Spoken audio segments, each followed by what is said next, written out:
झटपट पटापट लक्ष्मी जी घर के अंदर प्रसन्न होके अंदर आएंगी घर के पटापट। झटपट पटापट लक्ष्मी जी घर के अंदर प्रसन्न होके अंदर आएंगी घर के पटापट। नाचतो सगळं विसरून पोरी बघता थांबून, निळा पिवळा लाल लाल रांगोळी काढतो वाकून।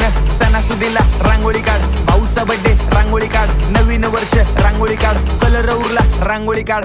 उभी लाईन, आडवी लाईन, तिरपी लाईन, वाकडी लाईन, फुल काढ, चिमणी काढ, हत्ती चुकला पुसून काढ। सगळ्यांनी इकडे लक्ष द्यायचं आहे, टेन्शन घ्यायचं नाही, डान्स करत राहायचा। सासूबाई चिडणार आहेत, घाबरायचं नाही, वाईप करत राहायचे आणि सोबत म्हणायचं झटपट पटापट लक्ष्मी जी घर के अंदर प्रसन्न होके अंदर आएंगी घर के पटापट। झटपट पटापट लक्ष्मी जी घर के अंदर प्रसन्न होके अंदर आएंगी घर के पटापट। पाटापुढे ताटापुढे देवापुढे मागे पुढे सगळीकडे चोहीकडे आम्ही खातो बटाटेवडे, पाटापुढे ताटापुढे देवा